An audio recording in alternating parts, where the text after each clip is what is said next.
അസ്സലാമു അലൈക്കും വറഹ്മത്തുള്ളാഹി വബറകാതുഹു. അൽഹംദുലില്ലാഹി റബ്ബിൽ ആലമീൻ. അസ്സലാത്തു വസ്സലാമു അലാ റസൂലിൽ അമീൻ വഅലാ ആലിഹി വസഹ്ബിഹി അജ്മഈൻ. അമ്മാ ബഅദ്. പ്രിയമുള്ളവരെ, സൂറത്ത് ഫുസ്സിലത്ത് 19 മുതലുള്ള ആയത്തുകളാണ് ഇന്ന് നമ്മൾ ചർച്ച ചെയ്യുന്നത്. സ്വാലിഹ് നബിയുടെ സമൂഹം സമൂദിൻ്റെയും ഹൂദ് നബിയുടെ സമൂഹം ആദ് വർഗത്തിൻ്റെയും പരിണതിയെക്കുറിച്ച് സൂചിപ്പിച്ചതിന് ശേഷം അള്ളാഹു പറയുന്ന കാര്യം, അള്ളാഹുവിൻ്റെ ശത്രുക്കളെ നരകത്തിലേക്ക് നയിക്കാനായി ഒരുമിച്ച് ചേർക്കുന്ന നാളിനെക്കുറിച്ച് ഓർത്തു നോക്കുക എന്നാണ്. വയൗമ യുഹ്ശറു അഅദാഉല്ലാഹി ഇലന്നാരി ഫഹും യൂസഊൻ. അള്ളാഹുവിൻ്റെ കോടതിയിൽ ഹാജരാക്കപ്പെടുന്നതിന് വേണ്ടി സമ്മേളിക്കപ്പെടുമ്പോൾ എന്നാണ് പ്രയോഗം. അന്തിമ പരിണിതി ആയതുകൊണ്ടാണ് അവർ നരകത്തിലേക്കായി ഒരുമിച്ച് കൂട്ടപ്പെടുമ്പോൾ എന്ന് പ്രയോഗിച്ചത്.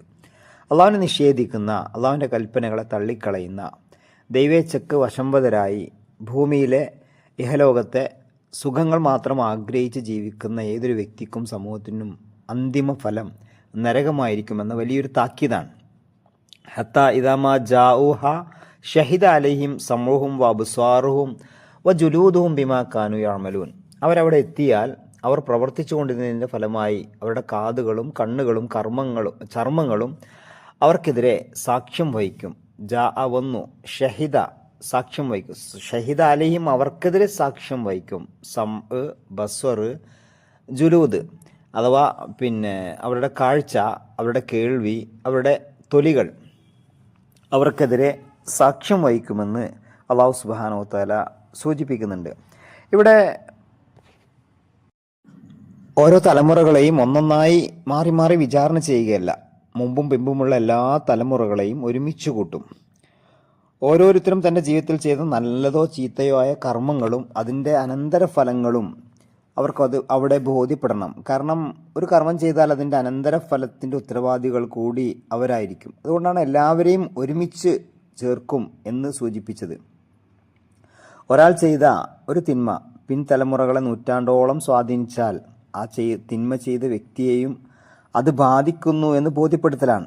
വിചാരണ നീതിപൂർവമായിരിക്കാൻ ഈ സ്വാധീനങ്ങളെയും അനന്തരഫലങ്ങളെയുമെല്ലാം പരിശോധിക്കുകയും അവയുടെ സാക്ഷ്യങ്ങളും തെളിവുകളും ശേഖരിക്കുകയും ചെയ്യേണ്ടത് അനിവാര്യമാണ്. ഇക്കാരണത്താൽ അന്ത്യനാളിൽ എല്ലാ തലമുറകളെയും കൊണ്ടുവന്ന് നിർത്തുന്നതാണ് മുമ്പും പിമ്പും കഴിഞ്ഞുപോയ തലമുറകളെ അഖിലം സമ്മേളിപ്പിക്കുമ്പോഴാണ് ദൈവിക കോടതിയുടെ പ്രവർത്തനം ആരംഭിക്കുകയുള്ളൂ. അതാണ് അതിൻ്റെ നീതിയും.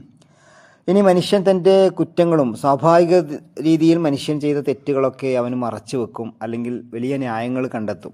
പരലോക വിചാരണയിൽ അതിന് സ്ഥാനമില്ല. ഈ ഭൗതിക ലോകത്ത് നമുക്കറിയാലോ, പല വിചാരണകളും തെറ്റാണെന്ന് ബോധ്യപ്പെട്ടിട്ടും അതല്ലെങ്കിൽ കൃത്യതയും തെളിവും ഉണ്ടായിട്ടും അതിനെ മറികടക്കാൻ പലവിധ ന്യായങ്ങളും പഴുതുകളും മനുഷ്യൻ കൊണ്ടുവരുന്നതും അതിലൂടെ നിരപരാധികൾക്ക് ശിക്ഷ ലഭിക്കുന്നു, അപരാധികൾ രക്ഷപ്പെടുന്നു. പക്ഷെ പരലോകത്ത് അങ്ങനെയില്ല. അവരുടെ കണ്ണ്, അവരുടെ കേൾവി, അവരുടെ അവർക്കെതിരെ സാക്ഷ്യം വഹിക്കും. ഒരു ഹദീസിൽ ഇങ്ങനെയാണ്: ഒരു കുറ്റവാളി തൻ്റെ കുറ്റങ്ങളെല്ലാം നിഷേധിക്കുകയും സാക്ഷികളെ തള്ളിപ്പറയാൻ ധൈര്യപ്പെടുകയാണെങ്കിൽ അള്ളാഹു അവൻ്റെ ശരീരാവയവങ്ങളോട് അവയെ എന്തിനൊക്കെയാണ് ഉപയോഗിച്ചതെന്ന് സാക്ഷ്യപ്പെടുത്താൻ പറയും. സൂറത്തു യാസീനിൽ കൃത്യമായിട്ട് അല്ലാഹു സുബ്ഹാനഹു വ തആല വായകൾക്ക് സീൽ വെക്കപ്പെടുകയും അവൻ്റെ തൊലികൾ സംസാരിക്കുകയും ചെയ്യുന്നതിനെ കുറിച്ച് പറയുന്നുണ്ടല്ലോ. അൽയൗമ നഖ്തിമു അലാ അഫ്വാഹിഹിം വതുകല്ലിമുനാ ഐദീഹിം വതശ്ഹദു അർജുലുഹും ബിമാ കാനൂ യക്സിബൂൻ. അന്ന് നാം അവരുടെ വായ അടച്ചും മുദ്രവെക്കും, അവരുടെ കൈകൾ നമ്മോട് സംസാരിക്കും, കാലുകൾ സാക്ഷ്യം വഹിക്കും അവർ ചെയ്തുകൊണ്ടിരുന്നത് എന്താണ് എന്ന്. സൂറത്ത് യാസീനിലെ 65-ാം സൂക്തം. പരലോകത്ത് മനുഷ്യനെ ഹാജരാക്കപ്പെടുക ഭൂമിയിൽ ഏതവസ്ഥയിലായിരുന്നു അവൻ്റെ രൂപം അതേ അവസ്ഥയിലായിരിക്കുമെന്നും അവൻ്റെ തൊലികൾ അവനിക്കെതിരെ സാക്ഷി പറയുമെന്ന് ധാരാളം ആയത്തുകളിൽ ബനൂ ഇസ്രായേൽ, സൂറത്തുൽ മുഅ്മിനൂൻ, സൂറത്തുൻ നൂർ, സൂറത്തു സജദ, അതുപോലെ തന്നെ സൂറത്തു സാഫാത്ത് നേരത്തെ സൂചിപ്പിച്ചു, യാസീനിൽ 78-79 സൂക്തങ്ങളിലും പറയുന്നുണ്ട്. സൂറത്തുൽ വാഖിയ 47 മുതൽ 50 വരെ, നാസിയാത്ത് 10 മുതൽ 14 വരെ എല്ലാം ഇത്തരം കാര്യങ്ങളാണ് സൂചിപ്പിക്കുന്നത്. മനുഷ്യൻ്റെ അവയവങ്ങൾ മാത്രമല്ല സാക്ഷി പറയുക, മനുഷ്യൻ്റെ ഏതെങ്കിലും കർമ്മത്തിന് വിധേയമായ എല്ലാ വസ്തുക്കളും ആ കർമ്മത്തെക്കുറിച്ച് സംസാരിച്ചു തുടങ്ങുമെന്ന് ഇതിൽ നിന്ന് വ്യക്തമാകുന്നു. വൗഖ്രിജത്തിൽ അർളു അസ്കാലഹ വഖാലൽ ഇൻസാനു മാലഹ യൗമൈദി തുഹദ്ദിസു അഖ്ബാറഹ ബിഅന്ന റബ്ബക വഹാലഹ. ഭൂമി അതിൻ്റെ ഭാരങ്ങൾ പുറന്തള്ളുന്നു, അതിനെന്ത് സംഭവിച്ചു എന്ന് മനുഷ്യർ ചോദിക്കുന്നു. അന്നത് അതിൻ്റെ കഴിഞ്ഞ കാര്യങ്ങളെല്ലാം സംസാരിക്കുന്നു. അതായത് മനുഷ്യർ അതിൻ്റെ പുറത്ത് വെച്ച് ചെയ്തു കൂട്ടിയ സംഗതികളെല്ലാം വിവരിക്കുന്നു. എന്തുകൊണ്ടെന്നാൽ അതെല്ലാം വിവരിക്കാൻ നിന്റെ നാഥൻ അതിനോട് കൽപ്പിച്ചിട്ടുണ്ടായിരുന്നു.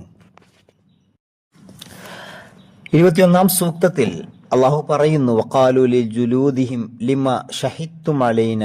അപ്പോൾ അവർ തൊലിയോട് ചോദിക്കും, നിങ്ങൾ എന്തിനാണ് ഞങ്ങൾക്കെതിരെ സാക്ഷ്യം വഹിച്ചത്? അപ്പോൾ തൊലികൾ പറയും, കാലു അൻതഖന അല്ലാഹു അല്ലദീ അൻതഖ കുല്ല ഷൈഇൻ വഹുവ ഖലഖകും അവ്വല മർറ വഇലൈഹി തുർജഊൻ. സകല വസ്തുക്കൾക്കും സംസാരത്തിന് കഴിവ് നൽകിയ അള്ളാഹു ഞങ്ങളെയും സംസാരിപ്പിച്ചു. അവനാണ് ആദ്യ തവണ നിങ്ങളെ സൃഷ്ടിച്ചത്. നിങ്ങൾ തിരിച്ചു ചെല്ലേണ്ടതും അവനെങ്കിലേക്ക് തന്നെ. വമാ കുൻതും തസ്തതിറൂന അൻ യശ്ഹദ അലൈക്കും സമഉക്കും വലാ അബ്സാറുക്കും വലാ ജുലൂദുക്കും വലാകിൻ ളനൻതും അന്നല്ലാഹ ലാ യഅലമു കസീറൻ മിമ്മാ തഅമലൂൻ. നിങ്ങളുടെ കാതുകളും കണ്ണുകളും ചർമ്മങ്ങളും നിങ്ങൾക്കെതിരെ സാക്ഷ്യം വഹിക്കുമെന്ന് നിങ്ങൾ കരുതിയില്ല. അതിനാൽ അവയിൽ നിന്ന് നിങ്ങൾ ഒന്നും ഒളിപ്പിച്ചു വെക്കാറുണ്ടായിരുന്നില്ല. നിങ്ങൾ പ്രവർത്തിച്ചു കൊണ്ടിരിക്കുന്ന അതിലേറെയും അള്ളാഹു ധരിച്ചില്ല, അള്ളാഹു അറിയില്ല എന്നാണ് നിങ്ങൾ വിചാരിച്ചു പോന്നിരുന്നത്. വദാലിക്കും വന്നുക്കുമുല്ലദീ ദനൻതും ബിറബ്ബിക്കും അർദാക്കും ഫഅസ്ബഹ്തും മിനൽ ഖാസിരീൻ. അതായിരുന്നു നിങ്ങളുടെ നാഥനെപ്പറ്റി നിങ്ങളുടെ വിചാരം, അത് നിങ്ങളെ നശിപ്പിച്ചിരിക്കുന്നു. അങ്ങനെ നിങ്ങളെല്ലാം നഷ്ടപ്പെട്ടവരിൽ പെട്ടുപോയി. ഫൈൻ യസ്ബിറു ഫന്നാറു മസ്വാ ലഹും. ഇനിയിപ്പോൾ അവരെത്ര ക്ഷമിച്ചാലും നരകം തന്നെയാണ് അവരുടെ താവളം. വയസ്തഅ്തിബു ഫമാഹും മിനൽ മുഅ്തബീൻ. അവരെത്ര വിട്ടുവീഴ്ച തേടിയാലും വിട്ടുവീഴ്ച കിട്ടുകയുമില്ല. അള്ളാഹുവിനെ കുറിച്ച് നമ്മൾ എന്താണോ വിചാരിക്കുന്നത്, ഇവിടെ ദുനിയാവിൽ അടിച്ചു പൊളിച്ച് ജീവിക്കണം എന്ന് കരുതുന്ന കുറേ ആളുകളുണ്ട്. പടച്ചവനൊന്നും കാണൂല, എൻ്റെ ആളുകളൊന്നും കാണൂല, എനിക്ക് പരമാവധി സുഖിക്കണം, ആസ്വദിക്കണം, എനിക്ക് അധികാരം വേണം, പണം വേണം, സ്ഥാനമാനങ്ങൾ വേണം, ലൗകികമായ സുഖങ്ങളും ലൈംഗികമായ സുഖങ്ങളും ആസ്വാദനങ്ങളും വേണം. ഇങ്ങനെ സ്വന്തം ഇച്ഛക്കനുസരിച്ച് ജീവിക്കുന്ന ആളുകൾ, സമൂഹങ്ങൾ അവർക്കുള്ള പരിണിതിയെക്കുറിച്ചാണ് പറയുന്നത്. നിങ്ങൾ എന്താണോ അള്ളാഹുവിനെ കുറിച്ച് വിചാരിക്കുന്നത്, അന ഇന്ദ ലൊന്നി അബ്ദി ഇന്ന ലൊന്നി അബ്ദി ബി, എൻ്റെ അടിമ എന്നെക്കുറിച്ച് എന്താണോ വിചാരിക്കുന്നത്. അള്ളാഹു പറയുന്നുണ്ട്. ഹസൻ ബസ്രി റഹ്മത്തുള്ളാഹി അലൈഹി സൂക്തത്തെ ഭംഗിയായി വ്യാഖ്യാനിച്ചു. അദ്ദേഹം പറഞ്ഞു, ഓരോ മനുഷ്യൻ്റെയും കർമ്മരീതി തൻ്റെ റബ്ബിനെക്കുറിച്ച് അവനും വെച്ചു പുലർത്തുന്ന വിചാരമനുസരിച്ച് നിർണ്ണയിക്കുന്നു. വിശ്വാസിയായ സച്ചരിതൻ്റെ നിലപാട് തൻ്റെ റബ്ബിനെക്കുറിച്ച് അയാൾ പുലർത്തുന്ന ശരിയായ വിചാരത്തിനനുസൃതമാണ്. അവിശ്വാസിയായ കപടൻ, തമ്മാടി, ധിക്കാരി തുടങ്ങിയവരുടെ കർമ്മരീതി തങ്ങളുടെ റബ്ബിനെക്കുറിച്ച് അവർക്കുള്ള തെറ്റിദ്ധാരണയുടെ പ്രതിഫലമായിരിക്കും. റസൂലുള്ളാഹി സ്വല്ലല്ലാഹു അലൈഹി വസല്ലം ഒരിക്കൽ പറഞ്ഞല്ലോ, ഒരു മുഅ്മിൻ അവന് തെറ്റ് സംഭവിക്കുന്നത് അവൻ്റെ തലയിൽ വലിയൊരു പാറക്കല്ല് വീഴും എന്നൊരു അസ്വസ്ഥത അവന് ഫീൽ ചെയ്യും. ഒരു മുനാഫിക്കിനെ സംബന്ധിച്ചിടത്തോളം മൂക്ക് തീച്ചരിക്കുന്നത് പോലെയാണ് അവൻ തെറ്റിനെ കാണുക. അപ്പോൾ അള്ളാഹുവിനെക്കുറിച്ച് എന്താണോ നമ്മുടെ വിചാരം, നമ്മുടെ ചിന്ത, ഒരു തെറ്റ് ചെയ്യുമ്പോൾ, തെറ്റ് കാണുമ്പോൾ, തെറ്റുകൾ പറയുമ്പോൾ റബ്ബ് കാണുന്നുണ്ടല്ലോ എന്ന ബോധം ഒരു വിശ്വാസിയെ വല്ലാണ്ട് നിയന്ത്രിക്കും. എന്നാൽ യഥാർത്ഥ വിശ്വാസം ഉള്ളിലില്ലാത്ത മനുഷ്യനെ സംബന്ധിച്ചിടത്തോളം എല്ലാം മറച്ചു വെക്കാൻ കഴിയും. ഇതാരും അറിയുന്നില്ല, ഞാൻ പരമാവധി ആസ്വദിക്കണം, പരമാവധി സുഖിക്കണം എന്നുള്ളൊരു ചിന്തയിലേക്ക് പിശാചവനെ പ്രേരിപ്പിക്കും. തുടർന്നുള്ള സൂക്തങ്ങൾ അതാണ് നമ്മെ പഠിപ്പിക്കുന്നത്. ഖുർആനിൻ്റെ ആശയങ്ങളെ ശരിയാവണ്ണം പഠിച്ച് നല്ലവരായി ജീവിക്കാൻ റബ്ബ് സുബ്ഹാനഹു വ തആല നമുക്കെല്ലാവർക്കും തൗഫീഖ് നൽകി അനുഗ്രഹിക്കുമാറാവട്ടെ.